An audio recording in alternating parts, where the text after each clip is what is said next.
Hello, my name is Ray Salazar, and this is Morning Reel, a 3 to 4 to 100 minute or so podcast of films that I review of all genres, from all nationalities, all kinds of subtexts, contexts, all kinds of subliminal messages. Here I am to simply talk about it and what I know about it. Here we are. I am reviewing Aftersun. This is a A24 distributed film. Actually, it's both A24 and Mubi. Mubi is mainly for the UK audience, and A24 obviously for the United States audience, such as myself. This film premiered in a lot of film festivals, such as Cannes, Toronto, you name it, it's been there. It's actually named one of the best films of 2022 by the National Board of Review and was awarded top place by Sight and Sound on its poll for the best films of the year. Sight and Sound is like Rolling Stone, NME, Revolver, everything all in one. It's the magazine. You want to indulge into movie shit, like film nerd shit, film nerd cheese man, like whose cinematographer got their beak wet type of thing. They'll probably know it. Been wanting to watch this film for a while. I've seen some ads on Instagram. I've seen some ads on YouTube. And you know what? I'm not a fan of A24 because all they've been doing so far is releasing some quasi horror films. And I just don't like the horror genre of today. And I probably said this before on an earlier podcast. But, anyways, here we are. After Sun, directed by Charlotte Wells, written by Charlotte Wells, produced by Adele Romansky, Amy Jackson, Barry Jenkins, and Mark Seriak, starring Paul Mescal and Frankie Corrillo. Cinematography by Gregory Oak, edited by Blair McClendon, music by Oliver Coates, and this film takes place in the 90s.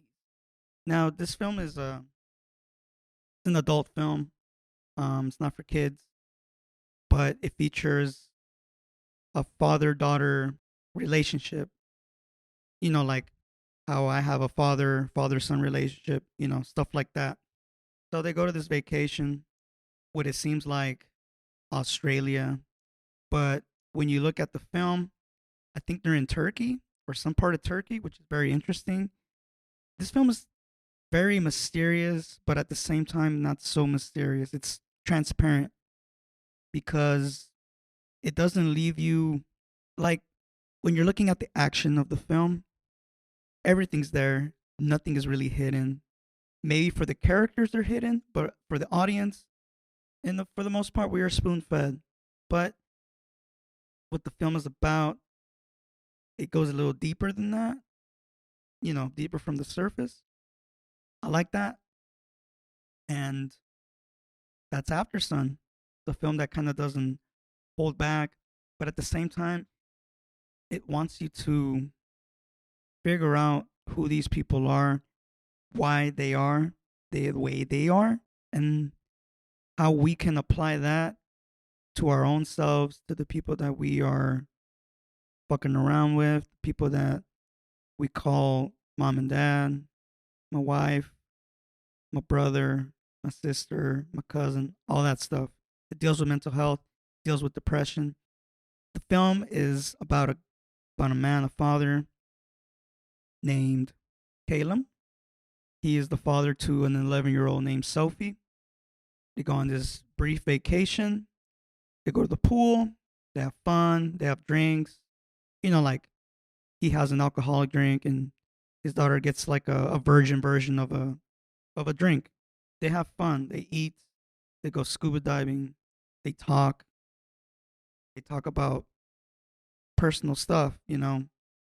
Whether it has to do with the girl's mom, who is not with Caleb. She has her own life. He has his own life. But as you see the film, you can tell that something is off, and you can also notice that Sophie noticed as well. She knows that something is not quite right with her dad, and throughout the whole film, she observes that. This character, Sophie, she's very observant. I mean, she's 11.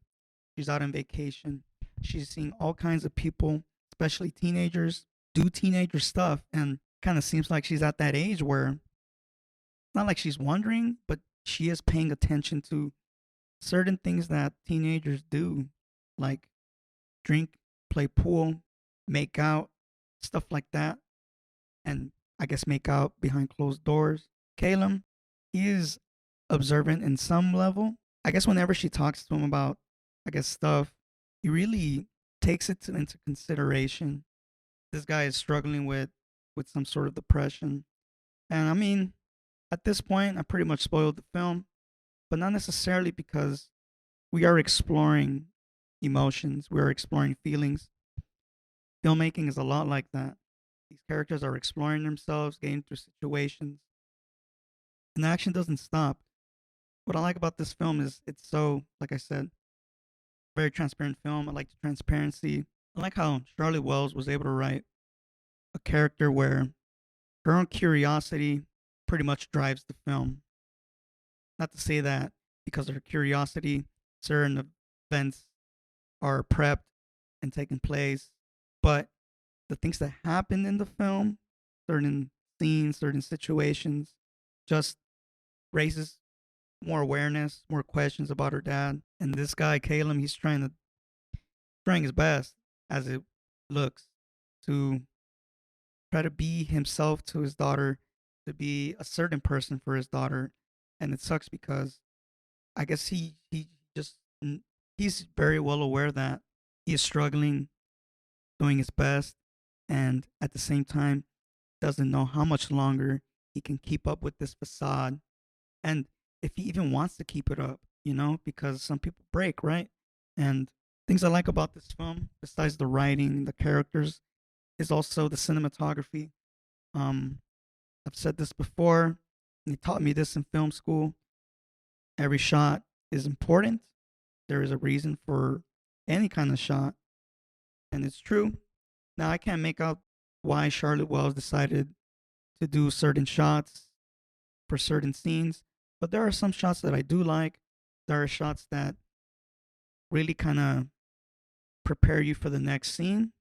There are certain shots that give you time to pretty much to make sure that you're understanding everything correctly, and to also that you're in this with this film. It keeps you very involved. Like kind of like listening to some, like watching some chisme going down.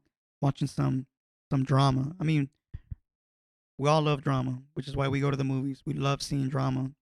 We love seeing all kinds of drama being poured onto us, and because of these shots, not suspenseful, but it does leave us kind of asking for more. And because of that, Charlotte Wells wins. She wins. And maybe that's the reason why she's on the National Board Review, or she was awarded top place on Sight and Sound.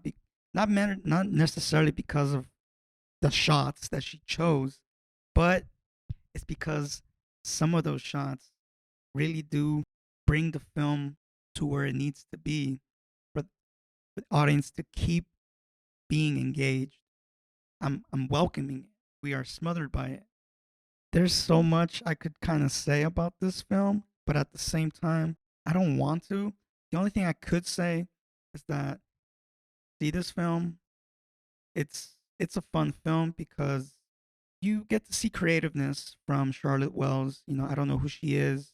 I don't know what she's done before. I don't know if she's doing anything right now. I don't care at this moment. I care about this film.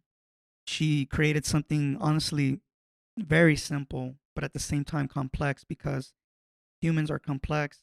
Depression is complex, and we see it in the film. And I like how the character was going through this type of ordeal and how we don't know how far it goes. And that's what I love about the film, too. The fact that in the second, like in the third act, it's like we think we know everything, but we don't. This is just a brief window of somebody's lives. And that's what the film is really all about. Well, it's not what it's all about, it's what it is. It's it's a it's a small window of these two people's lives, and You can tell how much they love each other. You can tell how much they care about each other, and they're scared of each other. And that's the crazy part too. Like they're scared. He's scared of what this person's gonna become. She's already 11. She has so much to live for, so much things to go through. God forbid, bad things. And here she is looking at him, Caleb, looking at Caleb. Man, like something's not right with this person. And he's my dad, but there's nothing that I can really do because I'm 11. And I don't know if she knows that, but if she does know that, she's very advanced and very empathetic. It seems like they need each other, but it's hard to be with each other. I would give this film 3.5 out of 4 tokes. And I guess my only con for this film, I guess generally speaking, I kind of wish there was a little bit more emotional interaction between Caleb and Sophie. I mean, I don't know. I feel like something could have kind of twisted the knife a little bit as far as the screenplay is concerned. But I mean, that's just me talking. Charlotte Charlotte Wells wins either way. Created a great film with great cast, great crew. My name is Ray Salazar. Follow me on Morning Shot Films on IG and YouTube. Check out this review. Check out the morning reel in general. Leave a comment. You know where to find me.